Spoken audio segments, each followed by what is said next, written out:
사람들이 좀 음집해 있는 한 장소를 지나가는데 제 귀에 목사가 이러면서 목사님을 비아냥거리는 소리가 들렸습니다. 발을 멈추고 왜 이런 이야기가 오르내린가 하고 그 주변을 구경하게 되었습니다. 많은 사람들의 시선은 텔레비에 그 시선이 다 바라보고 있는데, 텔레비를 보니까 만민성결교회 이재록 목사에 관한 미투에 관한 이야기가 방영이 되고 있었습니다. 이재록이란 이분은 자신을 신이라, 하나님이라고 스스로 지칭하는 이런 이단에 속한 사람이죠. 좀 기분이 점점했습니다. 일반 믿지 않는 사람들은 뭘 모르니까, 이단이고 건전한 교회가 모르니까 목사란 단어에 대해서 아주 비알랑거리는 소리가 제 귀에 너무나 힘들게 들려왔습니다. 집에 와서 저에게 배달을 되는 일요신문을 보았더니 거기에 이단이라고 불리우는 성락침례교회 김기동 목사도 역시 미투에 관해서 기사가 난 것을 보게 되었습니다. 영적인 것을 빙자한 캄캄한 그림자들이 있음을 우리에게 보여주는 단편적인 예가 되겠습니다. 이 사회에 보면 우리가 신문의 정치면을 봐도 정치와 사회 지도자들의 잘못된 캄캄한 그림자로 인해서 사퇴해야 된다, 혹은 그 자리에서 내려와야 된다, 뭐 이런 얘기들을 오르내리는 것을 들어볼 수가 있습니다. 세월호가 지나간 지가 언제입니까? 많은 사람들의 머릿속에는 세월호에 대해서 잊어버리고 있으나 그 부모들은 아직도 마음과 삶 속에 그 세월호로 인한 상처의 그림자를 지우지 못하고 지금도 아파하고 있는 부모들이 있음을 우리는 보게 됩니다. 성경의 욥이라고 하는 사람은 하루아침에 자녀를 잊어버리고 재산을 잊어버리고 건강을 잊어버렸습니다. 그리고 하루하루 캄캄한 그림자와 같은 삶을 살고 있습니다. 어떻게 보면 성도들의 삶도 이런 그림자와 같은 삶을 살고 있다고 볼 수가 있습니다. 성도의 삶에도 경제의 그림자가 있고, 건강의 그림자가 있고, 자녀의 그림자가 있고, 직장의 그림자가 있습니다. 어떤 분이 말하기를 이렇게 말했습니다. 세상 삶이 왜 이렇게 힘든지요? 이런 고백을 하는 사람들이 한두 사람이 아니고 수많은 사람들이 이런 고백을 하고 있다라고 하는 것입니다. 예수님께서 십자가에 달리셨어요. 제자들은 자기들도 불이익을 당할까 봐 두려워가지고 다 집으로 갔습니다. 문을 꽁꽁 걸어 잠그고 숨을 죽이고, 혹여라도 밖에서 발자국 소리가 나면 자기들 찾는 발자국이 아닌가 두려운 마음이 일어나게 되었습니다. 이들은 그림자에 많은 시간을 보내면서 두려움 속에서 벌벌 떨고 있는 제자들의 모습을 성경은 우리에게 소개하고 있습니다. 어느 날 동아일보라고 하는 신문에 보니까 천주교의 최고의 지도자라고 부르는 교황이라는 사람이 지옥은 없다라고 하는 글을 썼어요. 그리고 사람이 살다가 사람이 죽으면 영혼은 소멸되고 만다, 이런 얘기 때문에 좀 얘기가 많았습니다. 여러분, 거룩한 것을 빙자해서 이렇게 어둠이 있음을 우리에게 보여주고 있는 내용, 단편적이라고 볼 수가 있습니다. 이 세상은 빛이 있으면 반드시 그림자가 있습니다. 세상에 빛만 있고 그림자가 없는 것은 없습니다. 그림자는 빛의 밝기에 따라서 그림자의 명암의 차이가 다르죠. 강한 빛을 비추고 신천을 놓고 그리고 뭔가 그림자의 모양을 하면 아주 선명하게 비춰지는 것은 그만큼 빛이 밝기 때문에 그림자의 명암의 차이도 있다라고 볼 수 있습니다. 빛이 밝으면 그림자도 더 선명해지는 이런 내용들, 세상에 빛이 있는 곳에 그림자는 꼭 따라다닙니다. 이런 현상은 인간의 삶에서도 나타납니다. 선한 것이 있으면 반드시 그 안에 악한 것도 끼어듭니다. 얻은 것이 있으면 잃은 것도 있습니다. 많은 사람들은 얻은 것에 취해 잃어버린 것이 무엇인지 모르고 있지만 반드시 세상은 얻은 것이 있으면 잃은 것이 있게 되어 있는 것입니다. 또한 잃어버린 것이 있다고 하면 언젠간 다시 얻을 수가 있다고 하는 내용이 되겠지요. 유대교의 한 랍비가 동네 입구에다가 한 텐트를 치고 잠을 자려고 했습니다. 잠자기 전에 책을 읽으려고 촛불을 켰더니 바람이 촛불을 꺼버리고 말았습니다. 그냥 잠이나 자자 하고 아침에 일찍 일어나 봤더니 자기와 함께 다니고 있는 애견이 있는데 들짐승이 애견을 물어서 죽여버렸습니다. 그는 마음이 애통했습니다. 아침에 해가 떠서 마을을 바라봤더니 마을이 처참하게 망가져 버렸습니다. 그날 밤에 산적들이 와서 온 마을을 습격해서 집에 불 지르고 사람들을 죽이고 재물을 다 빼서 탈환했습니다. 랍비는 생각했습니다. 만일에 내가 촛불이 꺼지지 않았다고 하면은 산적들에게 노출이 됐을 것이고, 만일에 개가 산적들이 왔다고 짖었으면은 내가 발각되어서 죽었을 것이다 라고 하는 생각을 갖게 되었습니다.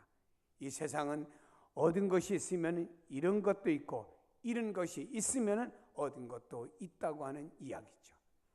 인간에게 100% 선한 것만 존재하는 것은 없습니다. 빛이 있으면 그림자가 있는 것처럼 인간의 손으로 만든 것은 항상 어두운 그림자가 있습니다. 아무리 좋은 것을 만들어 놓아도 인간이 만든 것 거기에는 반드시 좋은 것만큼 나쁜 것도 있어요. 기술이 발달되었습니다.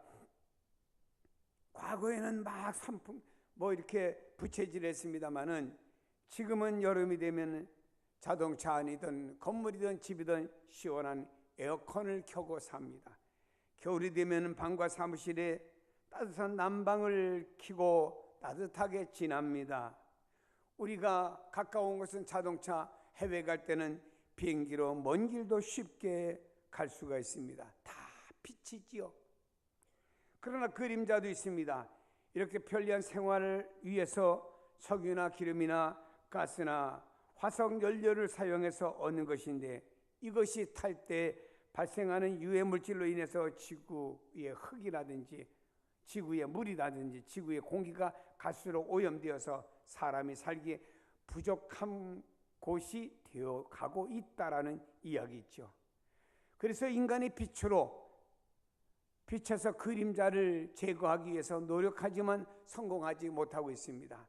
인간의 삶의 그림자를 제거하실 분은 하나님밖에 없는 줄로 믿습니다. 하나님만이 그림자가 없으신 분입니다.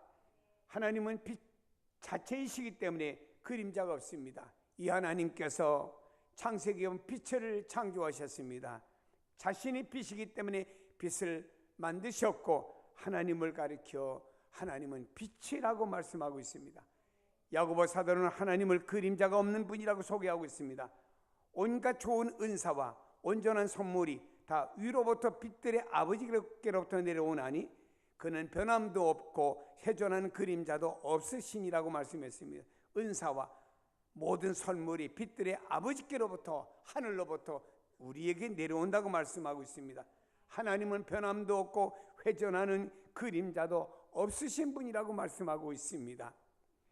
그림자가 없는 하나님, 그 하나님을 믿는 성도들에게도 하나님으로 말미암아 그림자가 사라지는 줄로 믿습니다. 하나님이 함께 하시면 우리 삶의 그림자도 점점 멀리 사라져 버리고 맙니다. 모든 피조물에겐 다 그림자가 있지요. 돈, 좋은 점만 있는 것이 아닙니다. 돈 참 좋아요. 어떤 사람은 돈, 로또에 당첨이 된 사람이 거의가 불행하게 되는 사람이 많다고 하는 통계가 나온 것을 보았습니다. 부자일수록 재산 문제로 형제들 간의 의의가 갈라져요. 만일에 부모가 자녀들에게 물려주는 유산이 없다고 하면 자녀들이 싸울 일이 없잖아요. 모두가 다 인생에 돈 때문에 생기는 어두운 그림자입니다. 하나님이 주신 것만이 그림자가 없습니다. 온갖 좋은 은사와 좋은 선물이 다 위로부터 빛들의 아버지께로부터 내려오나니라고 말씀하고 있습니다. 빛들의 아버지께서 주신 것은 그림자가 없습니다.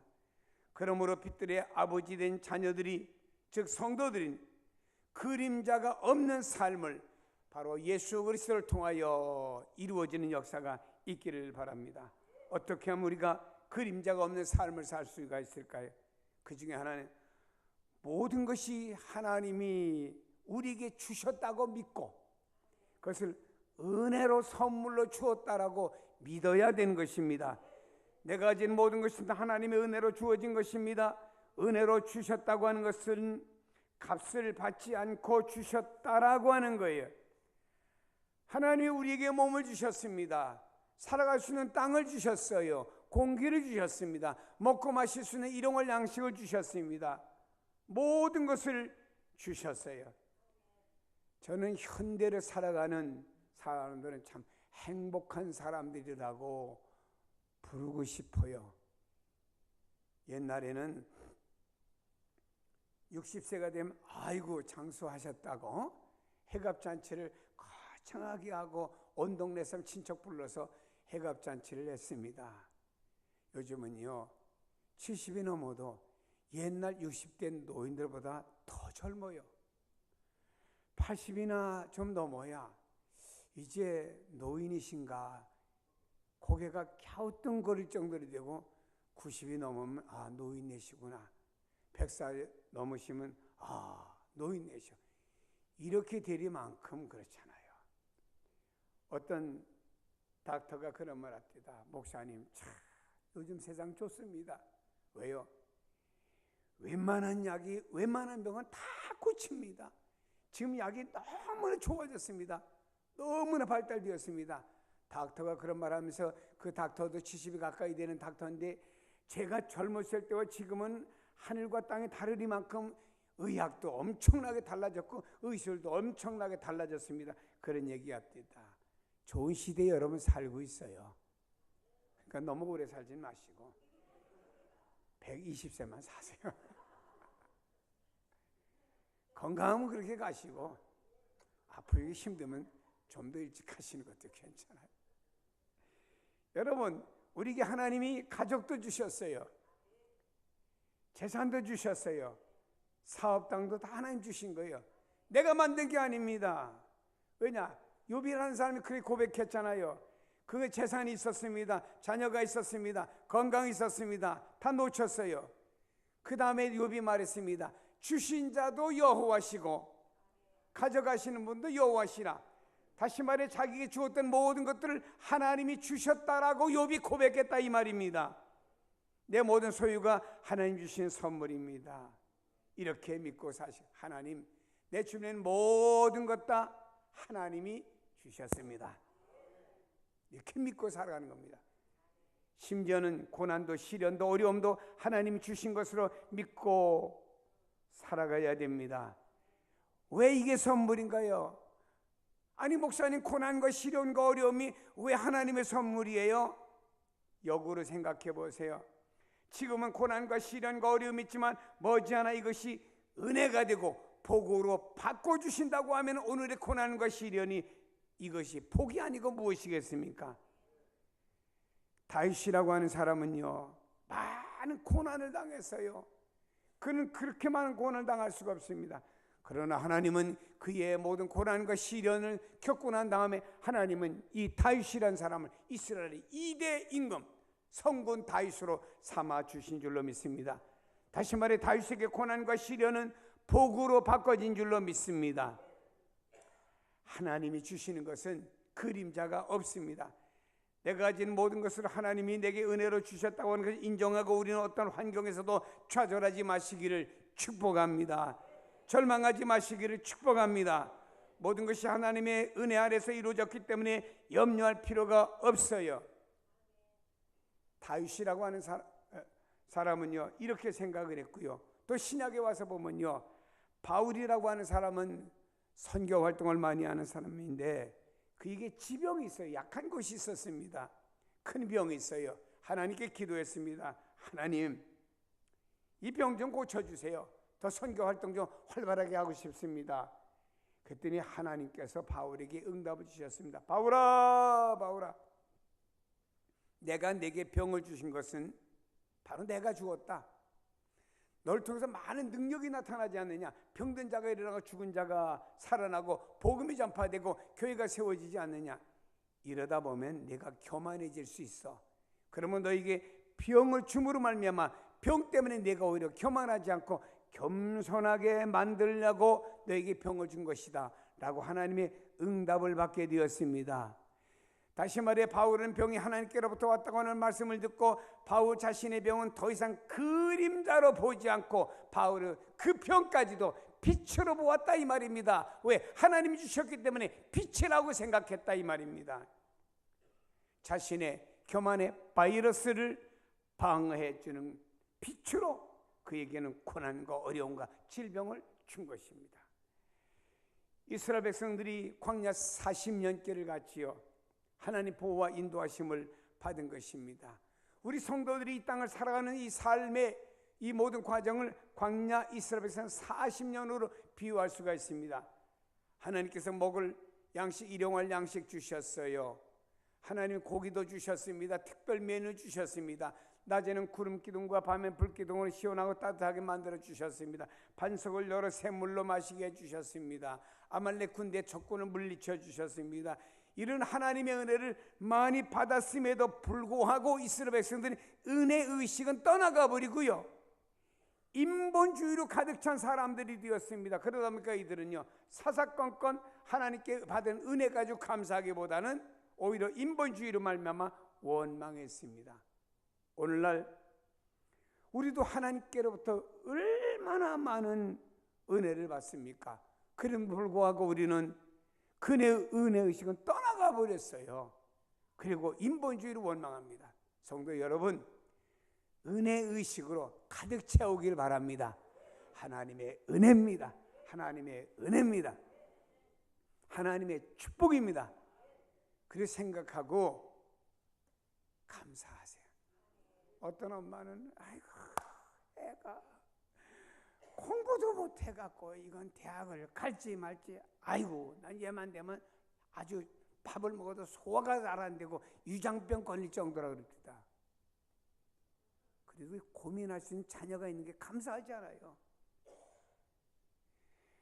그래도 그 때문에 고민할 수 있고 왜 그래 라고 생각하시는 자녀가 있는 게 감사하잖아요.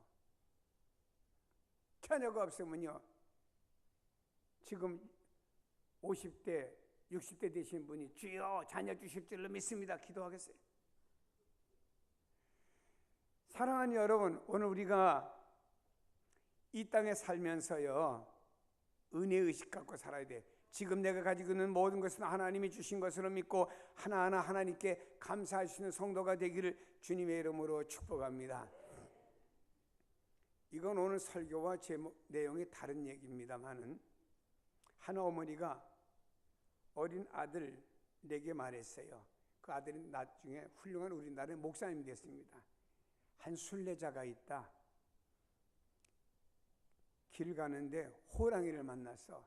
그래서 순례자가 하나님께 하나님 살려주세요 기도했단다.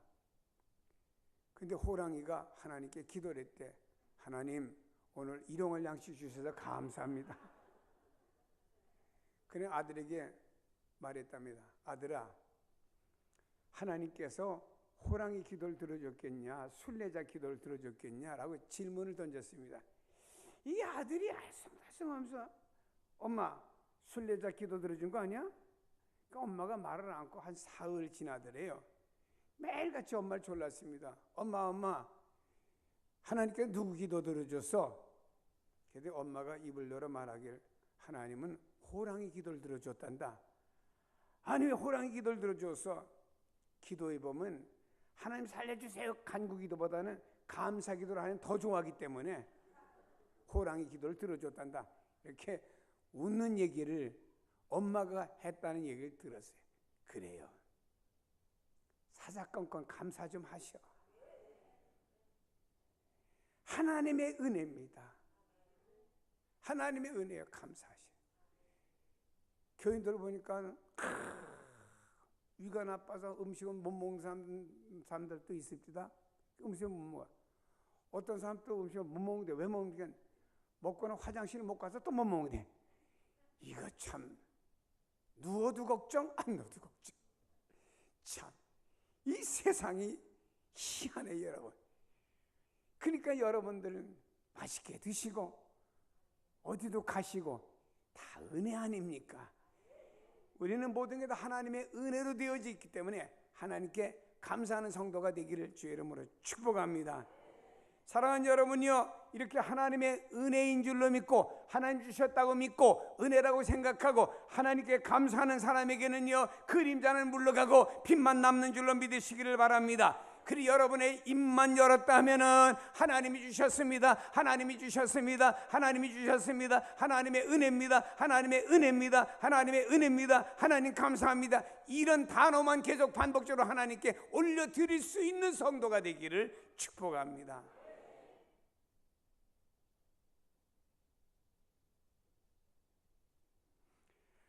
참 어떤 목사님이 저한테 찾아와서 상담을 하더라고요. 목사님 얘기예요. 제가 이혼을 했습니다. 아니 목사님이 이혼을 하다니요. 왜 이혼을 하셔요? 하도 부인이 이혼해달라 해서 이혼을 했습니다. 근데 요즘에 와서 다시 또 합하자고 그럽니다. 그럼 내가 합하세요 그랬더니 조건이 있답니다. 뭡니까? 날 자꾸 궁금하게 만들어요. 다른 게 아니고 목사 관두고 일반 직장 가면은 합하겠답니다. 그러니까 이 목사님은 나는 당신하고 안 사는 한이 있더라도 목사의 삶에 하나님 주셨기 때문에 감당해야 돼. 집에서 남편을 쳐다봐도 감사할 제목 있잖아요. 같이 잘 살으니까. 부인을 봐도 감사할 제목이 있잖아요. 세상에 이렇게 아픈 사람도 있습니다. 우리는 다 되어지는 모든 게 고난과 어려움에서 다 하나님의 은혜예요. 그렇기 때문에 감사 드려야 될 줄로 믿습니다. 여러분 가진 모든 것이 하나님의 축복으로 된 줄로 믿습니다. 고난과 아픔도 하나님이 주신 것으로 고백하는 순간에 이 모든 것이 우리에게 비치고 축복으로 되어지는 줄로 믿습니다. 따라합시다. 모든 것이 하나님의 은혜입니다. 이 은혜 의식 여러분 가슴 속에 이 은혜 의식이 충만하기를 축복합니다. 인본주의로 원망하지 마시고 은혜 의식으로 늘 감사가 넘치기를 바랍니다. 다음에는요, 하나님의 뜻대로 사용이 되어져야 됩니다. 무엇이든지 하나님 뜻대로 사용하려고 하면 빛만 남고 그림자는 사라집니다. 모든 것이 하나님의 은혜로 주셨다고 해서 받아들이는 사람들은요, 하나님의 뜻을 따르게 됩니다. 근데 어떤 성도들은요, 아주 입술은 살아있어요. 말은 기가 막히게 잘해요. 모든 게 하나님의 은혜입니다. 아주 기도할 때 기도는 청산일세 모든 게 하나님의 은혜입니다. 다 하나님의 은혜입니다. 그리고 돌아가서 뒤로는 자신의 욕심만 채우기에 여념이 없는 이런 사람들, 아주 립서비스는 잘하지만 그런 립서비스의 하나님은 절대로 안 속는 하나님이요. 여러분 하나님의 은혜입니다 생각하고 우리 마음도 하나님의 은혜라고 생각을 해야 되고 말입니다. 하나님의 은혜입니다라고 생각하면요, 우리의 욕심보담도 이걸 채우기에 여념하지 말고 뭔가 주님을 위해 어떻게 쓰임받을까 이걸 생각을 좀 해야 되는 거예요.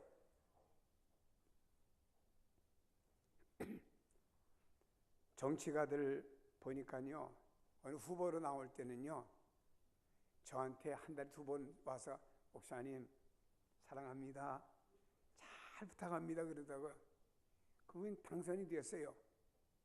4년이 다 되고 가는데 한 번도 전화도 안 해. 내가 전화했더니 또 안 받아. 나는 그분이 수고한다고 밥을 사주려고 내가 전화했더니 안 받아. 말과 행동이 다른 사람들이 얼마나 많은지 세상은 몰라요. 우리는 마음 깊이 진심으로 모든 것이 하나님 주신 선물이고 은혜임을 고백하는 성도가 되기를 바랍니다. 좋은 것도 은혜, 안 좋은 것도 은혜, 고난도 은혜, 시련도 은혜, 하나님 다 주셨다고 고백하는 성도가 될 수 있기를 바랍니다. 바울처럼 자신이 안고 있는 질병까지도 하나님의 선물임을 고백하며 그것도 영적인 축복으로 아멘 할 수 있는 믿음의 사람이 되기를 축복합니다. 그리고 나서 내가 가지고 있는 모든 것을 주님의 뜻을 따라서 주님의 영광을 위해서 사용할 줄 알아야 됩니다. 돈으로 인해서 불행해지는 사람들이 얼마나 많은지 모릅니다. 하지만 돈을 하나님의 뜻대로 사용할 때 그 돈에는 그림자가 생기지 않습니다. 결코 불행하지도 않습니다. 돈 때문에 오는 부작용이 없어집니다. 세상의 모든 문제가 돈 때문에 다 발생해요.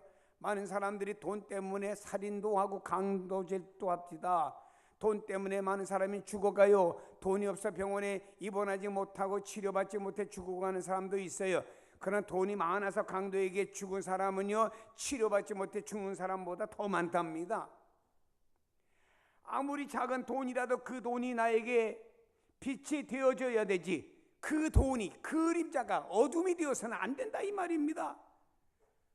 돈이 염려와 근심의 재앙을 가져오고 있는데, 혹은 불행의 씨앗이 되어서는 안 된다 이 말이죠. 돈이 행복과 기쁨을 가져와 주어야 됩니다. 돈뿐만이 아닙니다. 우리의 지식도 재능도 우리의 몸도 모든 것이 하나님의 뜻을 따라 사용되어지면 그것이 그림자가 사라지고 빛만 남는 거예요. 하나님의 뜻대로 사용되어질 때 그림자가 없이 온전한 것이 되어집니다.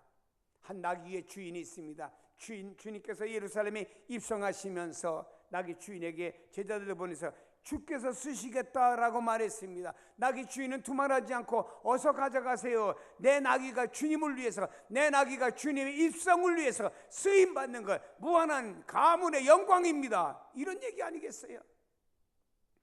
아리마대 요셉이라고 하는 사람 부자였지만 자기 가족이 이제 앞으로 죽으면은 가족 묘지를 미리 만들어 놓은 것입니다. 근데 주님께서 십자가 달려 죽으셨는데 묘지가 없는 거예요. 그래서 아리마대 요셉은 자기 가정 묘지로 만들어 놓았던 것을 예수님의 무덤으로다가 기증을 했습니다. 자기 가족을 위해 만들어 놓은 걸 주님을 위해서 기증을 한 거예요. 오병이의 기적의 역사, 장정만 5,000명이 먹고 남는 기적의 역사 어떻게 일어났습니까? 한 소년이 말입니다. 자기가 먹어야 될 보리떡 5개, 물고기 2마리를 갖다가 아이고 이걸 내가 먹기보다 주님 얼마나 시장하실까, 주님께 갖다 드리라고 안드레 손에 의해서 그걸 주님께 드렸어요. 한 소년의 헌신입니다.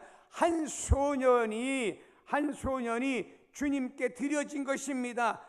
한 소년이 주님을 위해 쓰임받기를 원했던 것은 한 소년의 헌신으로 끝나는 것이 아니었습니다. 장정만 5,000명 되는 사람이 먹고도 남는 기적의 역사가 일어나게 된 거예요. 마리아라고 하는 여인은 주님께서 자기 집에 오셨을 때 비싼 향유 200데나리온이나 되는 걸 깨가지고 주님께 부어드렸습니다. 제자들이 말을 많이 합니다. 저걸 팔아서 가는 사람에게 나눠주면 얼마나 많은 사람들이 구제를 받을 텐데 저걸 왜 허비하느냐. 그때 주님 말씀했습니다. 이 여인은 내 장례를 예비한 것이다, 책망하지 말아라 그랬습니다. 그래요. 예수님께서 금요일날 십자가 달려 돌아가셨지. 한국 시간 오후 3시쯤. 그러니까 저녁에 가까우니까 부랴부랴 장례 지내라고 예수님 시신에 발라야 될 어떤 향유를 제대로 못 바른 거예요. 그래서 예수님의 그 시신에다 바르라고 여인들이 말입니다, 향유를 준비해 가지고 무덤을 찾아갔다가 부활하신 예수님을 만난 거 아닙니까? 이와 같이 마리아는 값진 것, 가정의 재산이에요. 가정의 보화예요. 어마어마하게 비싼 겁니다. 이것까지 깨서 주님을 위해서 드릴 수 있는 이런 헌신자, 사용된 사람이 되었다 이 말입니다. 이사야라고 하는 사람이 성전에 들어갔습니다. 하나님의 영광을 배웠어요. 오라 나여 망각이 되었도다, 하나님의 영광을 배웠으니 망각이 되었도다 했을 때 하나님께서 천사 보내서 천사들이 와가지고 그 화려히 찢은 숯을 가지고 와서 숯을 가지고 찢어지면서 속죄의 은총을 베풀어 주었습니다. 고요한 시간이 지나갔습니다. 하나님의 음성이 들립니다. 이 백성을 위해 누가 나의 대언자로 갈고, 그때 이사야가 뭐라 그랬습니까? 하나님 나를 보내주소서. 속죄받은 나 이사야가 여기 있나이다. 나를 보내주소서. 자기 몸을 드리겠다라고, 그 백성들에게서 하나님의 메시지를 전하는 사람으로 쓰임받겠다고 나를 보내달라고 요청한 것입니다. 사랑하는 여러분이, 우리 가진 모든 것들이 있습니다. 이것이 하나님의 뜻대로 하나님을 위하여 사용되어질 때 거기는 그림자가 없고요, 나만을 위해서 쓰임을 받게 될 때 거기는 그림자가 생기게 되는 것입니다. 사랑하는 여러분요, 우린 가진 모든 것들이, 우리 크고 작은 모든 것들이 다 주님을 위해서, 이사야처럼 이 몸이, 마리아처럼 비싼 향유가, 오병이어 기적의 역사처럼 어린 소년과 같이, 아리마대 요셉처럼 자기 가정에 미래를 위해 준비해 놓은 것까지라도, 나귀 주인처럼 자기 재산이라도 주께서 쓰시겠습니다. 뜻대로 사용하세요. 이럴 수 있는 사람들이 바로 빛의 세계로, 그 모든 게 육체건 가진 모든 것들이 빛으로 나타난다 하는 역사해 주시는 줄로 믿습니다. 빛이 되기를 축복합니다. 빛이 되기를 바랍니다. 다음에는 여러분, 우리는 우리 곁에 있는 모든 사람들 다 하나님이 보내주신 사람이에요. 나에게 건강, 자녀, 지식, 수많은 것들을 하나님께서 우리에게 주셨죠. 그 외에 한 가지 더 주신 게 있어요. 우리 곁에 있는 많은 사람들 하나님이 보내주셨고 하나님 붙여준 사람이에요. 내가 알고 있는 사람, 내가 교류하고 있는 모든 사람들 하나님이 보내주신 사람. 그러기에 우린 그들을 소중하게 생각할 수 있어야 됩니다. 싸우면 안 돼요. 그 곁에 있는 사람들 왜 싸워요? 미워하면 안 돼요. 왜 미워합니까? 성도들도 그래요. 성도들끼리 서로 미워하고 소중하고, 아이고, 아무개 집사님이 내 곁에 있는 한 교인이 된 건 너무 좋아, 행복해, 이래야지. 아유, 저 인간 보면 난 번번이 다 떨어져. 미워서 해되겠습니까? 하나님 우리 주변에 미운 사람 안 줬습니다. 다 사랑할 수 있는 사람 주신 겁니다. 돈만 소중한 거 아니에요. 권력만 소중한 거 아닙니다. 성공만 소중한 거 아닙니다. 우리 주변에 있는 사람, 모든 사람 다 소중해요. 심지어는 나약하고 힘없는 사람, 나의 도움이 필요로 하는 사람도 다 소중한 사람들입니다. 사람들은 누구나 다 장점과 단점이 있어요. 어떤 사람들은 관계를 잘 하다가도 단점이 딱 발견되면 매몰차게 상대를 외면해버리고 버리는 사람이 있어요. 하지만 생각해 보세요. 이런 사람은 불행한 사람이에요. 곁에 있는 사람, 아무도 이런 사람 곁에 남아있지 않습니다.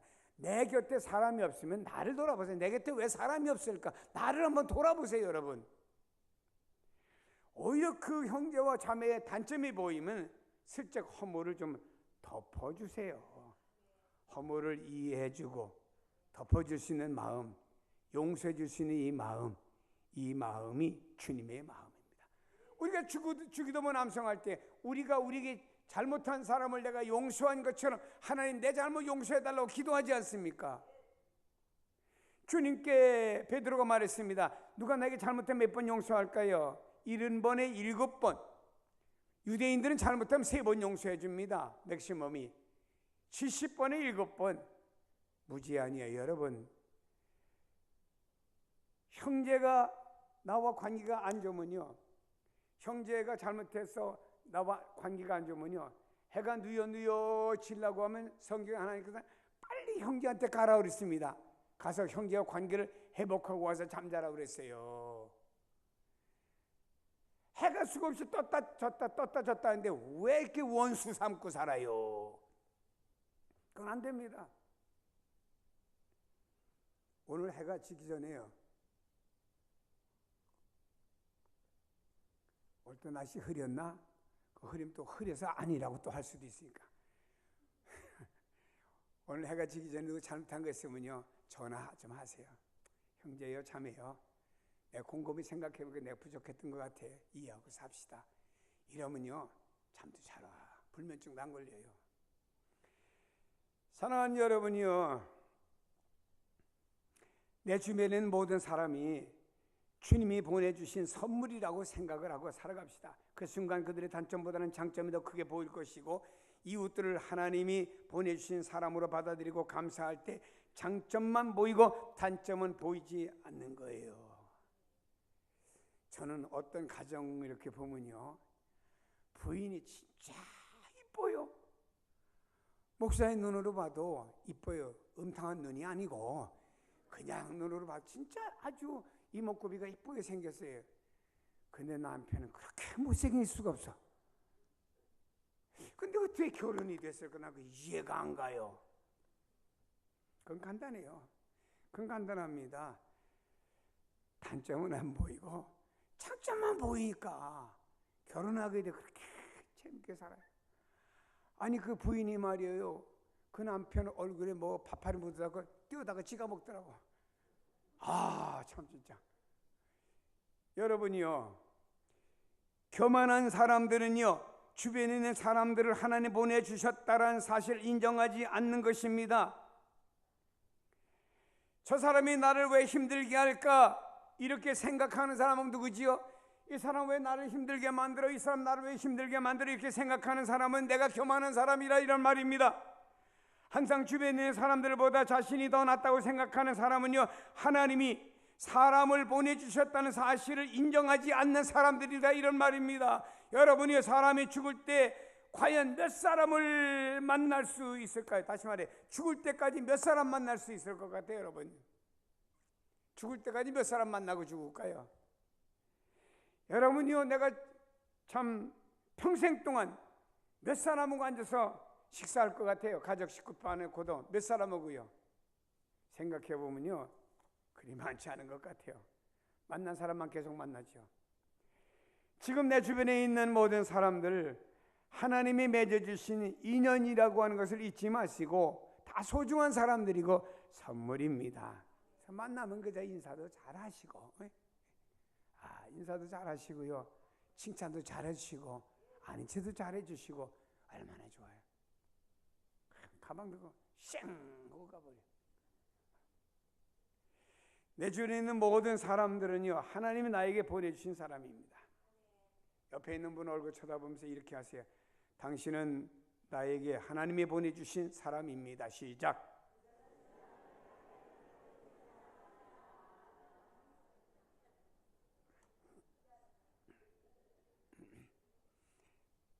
저는 후배 목사님들에게 이런 얘기합니다. 사람을 이용해서 어떤 상황이 나아지고, 사람을 위해서 어떤 돈이 더 내 주머니 두툼해지고, 이거보다는 상황이 더 안 좋아지고 돈이 더 없어도 사람을 얻으라 이런 얘기합니다. 어떤 사람들은 다른 사람을 짓밟고 자기가 올라갑니다. 어떤 사람은 돈이란 목적으로 해서 다른 사람을 짓밟고 자기 주머니를 더 채우기 원합니다. 그러니까 이런 사람은 사람을 다 잊어버립니다. 주변에 사람이 없어요.